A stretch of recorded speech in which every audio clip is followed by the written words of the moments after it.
계속해서 구원론 5번째 하나님의 언약과 죄, 하나님의 언약과 죄라는 제목으로 하나님 말씀을 전하도록 하겠습니다. 하나님의 언약, 하나님의 약속이라고 해도 됩니다.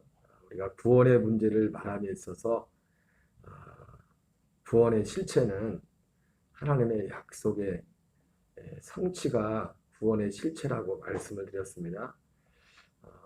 이것은 너무나 중요한 것입니다. 하나님의 약속이라는 것, 죄라는 것.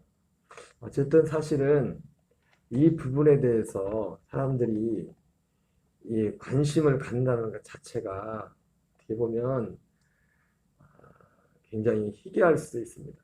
우리는 그냥 쉽게 넘어가지만은 이것이 은혜인 줄 믿습니다. 우리가 이 구원을 하나님의 약속을 알지 못하면 이 구원의 실체가 무엇인지를 알지 못합니다. 그리고 두 번째는 하나님의 약속을 모르면 또 죄가 뭔지도 죄의 실체가 뭔지를 몰라요. 결국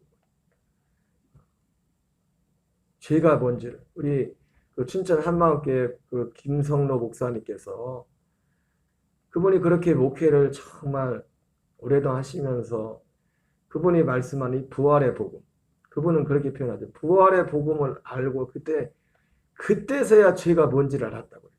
죄가 뭔지를.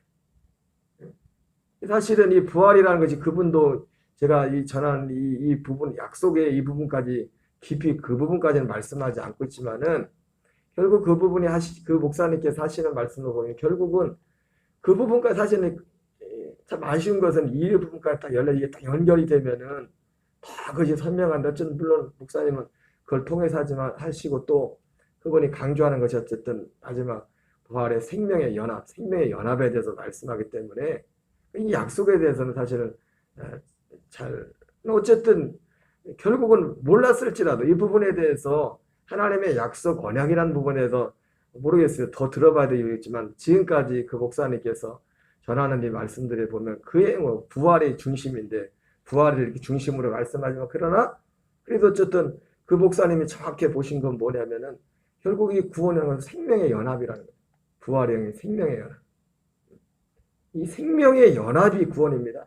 생명이 되는 것이 이게 아니면 오순절날 성령이 오실 이유가 없어요. 그러니까 구원은 신약 시대의 구원은 뭐냐면 오순절이 구원입니다. 구원. 오순절날 구원을 받은 거예요. 오순절날. 신약의 의미에서. 그러면 성령이 임하기 전에 구약시대 그거 아니죠. 그게 아니랬죠. 이 약속을 바라고 이걸 믿는 사람들이 그 믿음만 사는 사람들은 동일하게 구원을 주신댔어요. 특별히 이 구원이라는 것은 지금 구원이라는 게 중요한 게 뭐냐? 지금 구원이에요. 지금. 지금 이 구원의 모습이 이 땅에서 나타나야 된다는 거예요. 좋은 예슬레 목사님도 믿음으로 말미암은 구원의 그 첫전 중에 하나가 뭐냐면 지금 구원입니다. 죽어도 천당 가는 거 말고. 그러나 죽어도 천당 가는 것은 지금이 돼야 되는 거죠. 죽어도 천당은. 지금 구원. 문제는 뭐냐면 사람들이 많은 신앙생활을 하면서 많은 분들이 여기 뭐 죄의 문제에 대해서 말하고 있지만 우리가 이 구원을 죄로부터 시작되면은 아까도 말씀드렸지만 이 죄의 문제에 대해서도 이 구원의 문제에 대해서 실제로 진지하게 생각하는 사람들도 많지도 않아요. 예전에 제가 언제 소개시켰던 그 어느 KBS 엔지니어를 지냈던 분인데 정말 신앙생활을 열심히 하다. 근데 자기가 정말 이 죄의 문제가 해결이 안 되는 겁니다. 특히 죄의 사함에 있어서 늘 마음의 정죄가 한 거야. 히브리서 9장 27절에 사람이 한 번 죽는 것은 정하는 것이요 죽은 후에는 심판이 있으리라. 이 히브리서 9장 27절이죠. 우리가 이 구원의 문제를 크게 생각하는 이유가 뭡니까? 죽음 이후에 심판이 있음. 이것 때문에 사실은 이 죄의 문제가 심각한 것이고 이 구원의 문제를 진지하게 생각하는 거예요. 그러니까 모든 동기가. 그래서 그 그때 10만 철씨라고 10만 철 그때 이후에 그때 목사님이 되신 걸로 알고 있는데 그분이 쓴 책이 뭐 두 권 두껍게 두 권 썼어요. 그 두 권에서 쓴 얘기가 뭐냐면 죄사함 거듭남의 비밀. 죄사 100% 죄사함 받는 죄사. 그나마 그분들에게는 그러니까 이게 믿음이 사실은 어디서 결국은 사실 한가운데서 만나는데 그래서 히브리서 9장 27절에 사람이 한 번 죽는 것은 정하는 것이요 죽은 후에는 심판했다. 이 말씀과 함께 거기서 이어지는 게 뭡니까? 그러니까 9장 27절은 죄사함에 대한 죄사. 죄사함이 얼마나 죄사함의 은혜가 얼마나 큰 그러니까 이 두껍게 신앙생활 그렇게 신앙생활 요즘 말로 하면 설렁설렁 하신 분이 아니라니까요. 체험도 있었고 어떤 하나님의 그런 것도 있었는데 그런데 이 문제가 진짜 이 문제가 해결이 안 되는 거예요. 자기 개인적으로 이 죄사함에 그래서 두껍게 두 권을 100% 죄사 제목은 구원의 커트라인 그리고 그 소제목은 뭐냐면 100% 죄사함 받는 비결보 그렇게 써놨어요. 근데 읽어보면은 사실은 별 내용 없어요. 제가 지금 알고 있는 속죄에 대한 대속에 대한 그런 부분들이. 근데 그걸 더 성경을 깊이 이 죄사함에 초점을 맞춰서 하나의 어떤 가는 어떤 과정이죠. 이 과정. 그러나 구원은 히브리서 9장 17절에서 끝나는 게 아니죠. 히브리서 9장 17절은 어떤 걸 죽어서 죽음 이후에 죽어서잖아요. 한 번 죽으면. 9장 28절은요. 지금 이와 같이 그리스도께서 많은 사람의 죄를 담당하시려고 단번에 드신 받으셨고 구원에 이르기 위하여 죄와 상관없이 자기를 바란 자들에게 두 번째 나타나십니다. 지금 그 두 번 다시 나타난 건 뭡니까? 지금 그 히브리서 9장 28절은 뭐예요? 지금 나타나 지금 구원 지금 구원 그 지금 구원이라는 내용이 단지 제사함이 아니라 두 번째 그분이 나타나는 거예요. 다른 복음서에서도 주님이 너희가 다시 여기 서 있는 사람들 중에 내가 다시 하나님 영광 가지고 오는 것을 볼 자들이 있다고 했잖아요. 그게 재림이 아니잖아요. 지금 예수님의 말씀을 듣고 있는 사람들한테 한 얘기인데 지금 나와 함께 있는 사람 중에 살아서 내가 다시 오는 자를 볼 자들이 예수님이 뭐 실현을 하십니까? 그럼 재림이라면 예수님이 오셨어야죠. 재림이 아니잖아요. 여기 섰는 사람들 중에서 내가 다시 오는 것을 하나님 영광을 가지고 오는 것을 그게 뭡니까? 두 번째 나타나시는 거 히브리서 9장 18절에 무엇을 해서? 우리를 구원을 위해서. 두 번째 우리에게 나타나는 것이 구원이란 거예요. 거기서 구원이 완성이 됩니다.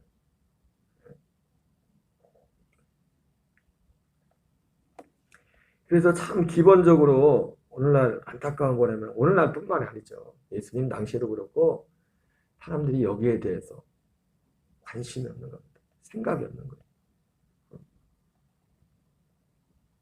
그래서 결과적으로 이 하나님의 약속을 모르면 죄가 뭔지를 모릅니다. 그렇게 훌륭한 목사님도 그렇게 훌륭하게 크게 또 어떤 목회적인 열매를 맺은 목사님조차도 자기가 그때서야 죄가 뭔지를 알았다.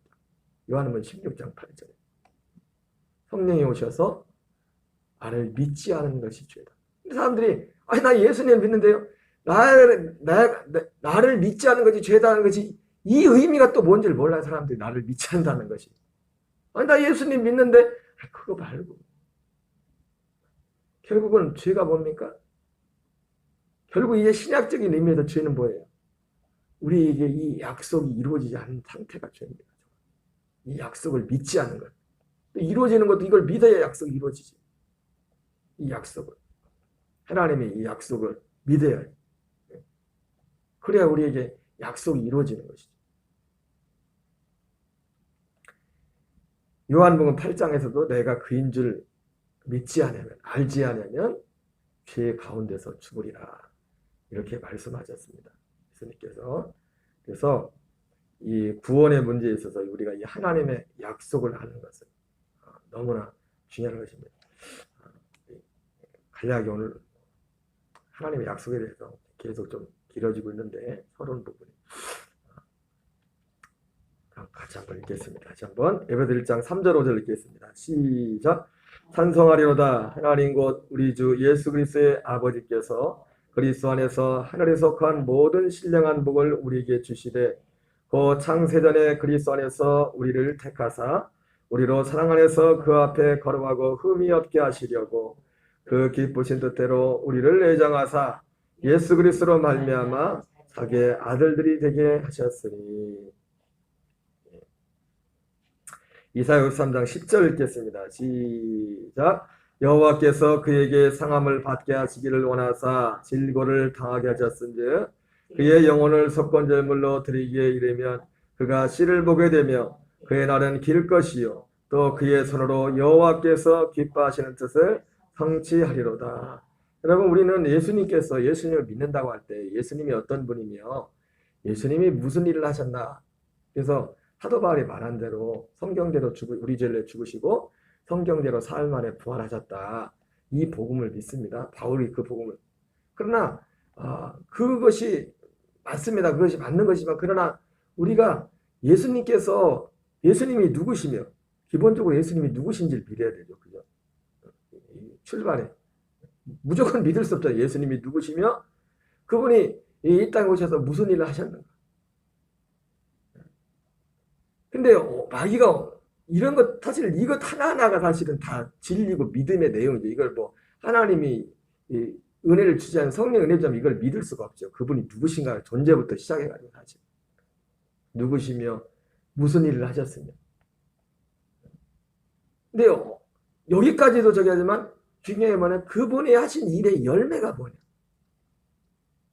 열매가 뭐냐. 열매가 뭡니까? 씨를 보게 돼. 씨를 보게 돼. 우리에게 씨를, 그분이 씨가 되어서, 우리의 생명의 씨가 되어서 여호와께서 기뻐하시는 뜻. 에베소 금방 1장 3절부터 5절에 나와 있는 자기의 아들들 되게 하는, 자기의 아들들. 구원은 하나님의 아들들이 되는 겁니다. 그러나 여러분, 요즘 너무 이게 미혹돼서 교회 오늘 나오면 이렇게 따서 이제 하나님 찬양하셨습니다. 너무 이걸 쉽게 해버리니까 사람들이 하나님을 아버지라 부르는 거 보면 하나님 자식 같지가 않아. 성경에 말하는 하나님 자식이 아니야. 하는 거 보면은 하나님 아버지 부르는 걸 너무 쉽게 불러요. 근데 믿음을 보면 아니야. 믿음을 보면 씨를 보게 돼.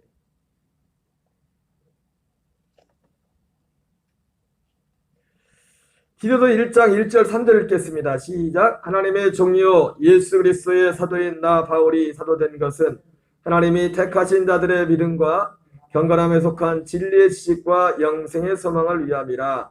이 영생은 거짓 없으신 하나님이 영원전부터 약속하신 것인데 자기 때에 자기의 말씀을 전도로 나타내셨으니 이 전도는 우리 구주 하나님이 명하신 대로 내게 맡기신 것이라. 예. 이 구원을 그래서 영원전부터 하나님이 약속하신 겁니다. 그래서 영생이라고 하죠. 영생. 그래서 성경에서 구원이라는 말로만 표현하지 않고 영생이라고 하고 생명이라는 말을 표현을 해서 그나마 구원이라는 것이 무엇인지 더 설명하게 됩니다. 그래서 우리가 구원이 영원전부터 약속한 것인데 이제 때가 되어서 자기의 말씀을 전도로 나타내셨으니, 전도로 이것을 나타내셨다는 거죠. 이거는 사실은 알면 알수록 참 기가 막힌 겁니다. 이 영원전부터 이 약속을 우리가 알게 됐다는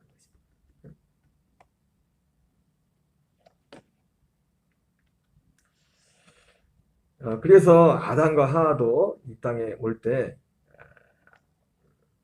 아담과 하와가, 최초의 인간 아담과 하와가 바로 이 약속을 가지고 이 세상에 온 것입니다. 이 세상. 창세기 2장 9절 같이 읽겠습니다. 시작. 여호와 하나님이 그 땅에 보시기에 아름답고 먹기에 좋은 나무가 나게 하시니 동산 가운데는 생명나무와 선악을 알게 하는 나무도 있더라. 생명나무와 선악을 알게 하는 나무.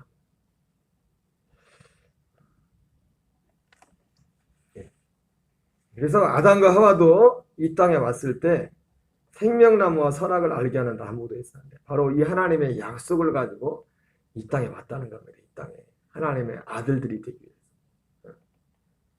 이건 너무 중요한 거 너무나 명확하죠. 우리가 사도 바울이 쓴 이 성경이 없었다면 우리는 이걸 알 수 없었을 겁니다. 바울이 이걸 너무나 명확하게 말씀드리기 때문에. 때가 되어서 그때서야, 그전에는 사실은 이걸 말해도, 그러잖아요? 이걸 말해도, 오순절 이전에 이게 이루어질 수가 없는데. 예수님도 오순절 이전에는 성령이 오시면 너희를 진리 가운데 인하고 예수님도 모든 걸 다 말씀하지 않았어요. 그래서 제가 항상 언젠가 말씀드렸지 않습니까, 여러분? 예수님이 전한 복음보다 사도들이 전한 복음이 더 실제라. 예수님 전한 건 당연히 실제고, 그러나 예수님이 말씀하지 않은 부분들이 다 많단 말이에요. 왜? 이들 말해봤자 아직 믿지도 못할 거죠. 이해하지도 못한다. 어느 선에서만 주님이 말씀하시고 나머지는 사도들에게 맡긴 겁니다. 사도들이 오순절 아니면 그 성령님을 역사를 통해서 그 계시를 열어주는 겁니다. 그 계시를.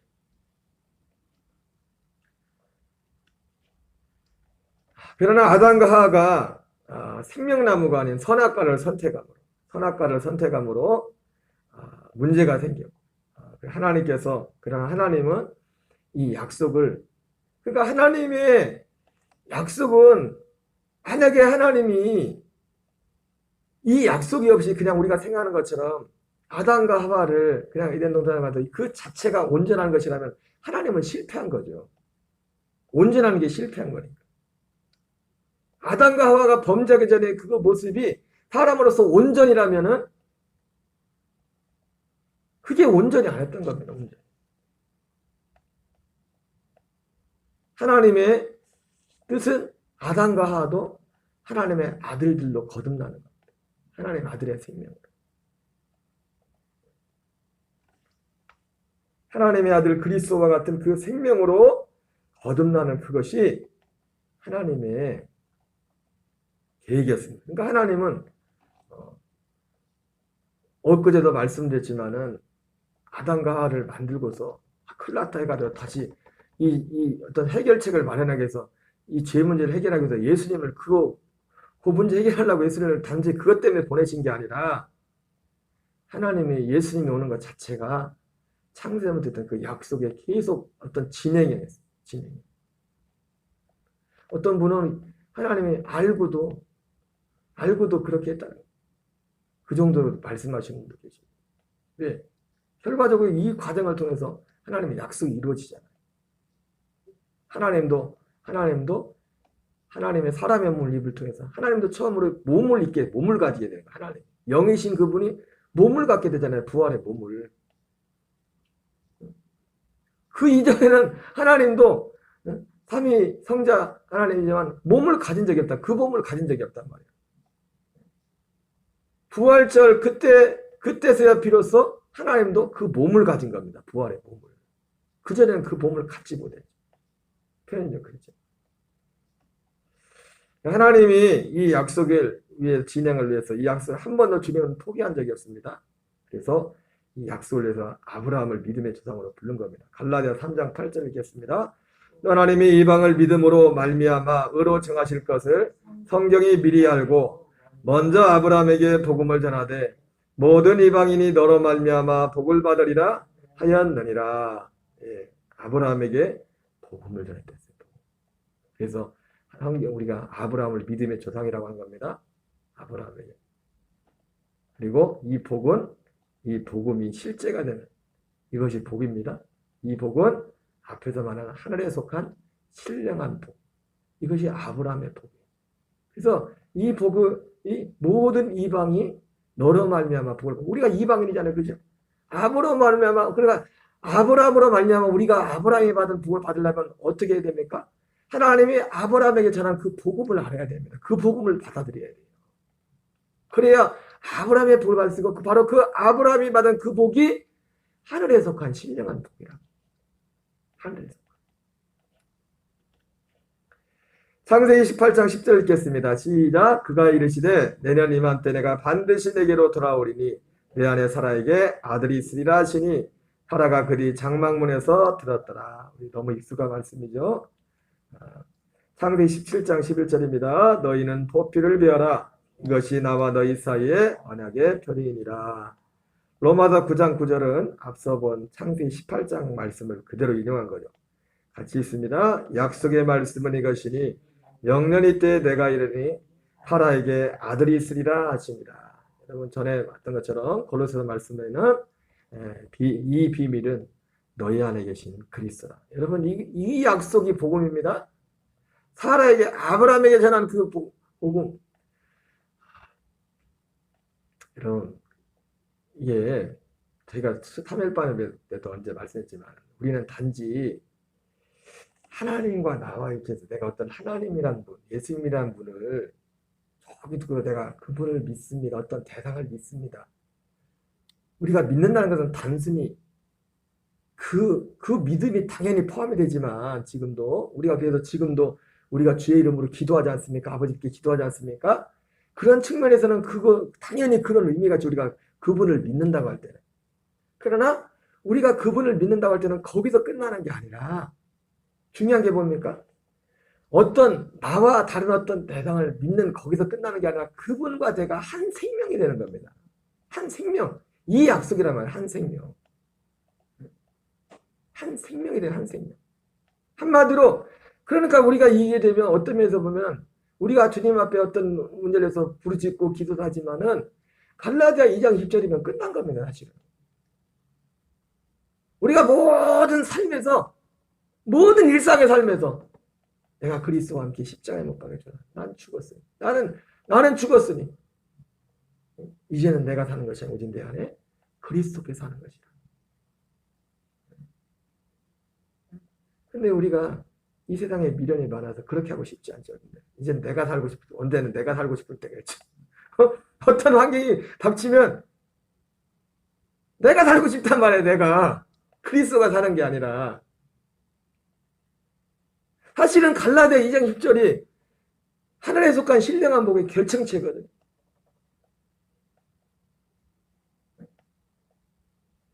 그게 끝이에요. 그게 끝. 이 땅에서는 이 지금 우리가 육신을 입고 있는 삶에서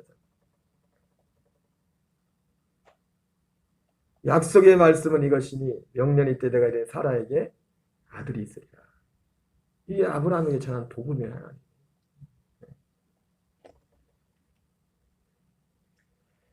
그리고 아브라함이 이것을 믿었고 이것을 하나님의 의로겠고 이 약속을 믿은 거예요. 바로 이 약속을 믿는. 그러니까 결국 뒤에 죄에 나오지만 죄가 뭡니까? 이거 안 믿는 게 죄란 말이에요. 그리고 아직 이것이 이루어지지 않은 상태. 물론 이것을 믿는 자체를 의라고 했죠. 반대로 이것을 믿지 않는 것이 죄가 되는 거예요. 이 약속을 믿지 않는 것이. 이 약속들은 아브라함과 그 자손에게 말씀하신 것인데 오직 한 사람을 가리켜 대답하셨으니 곧 그리스도라.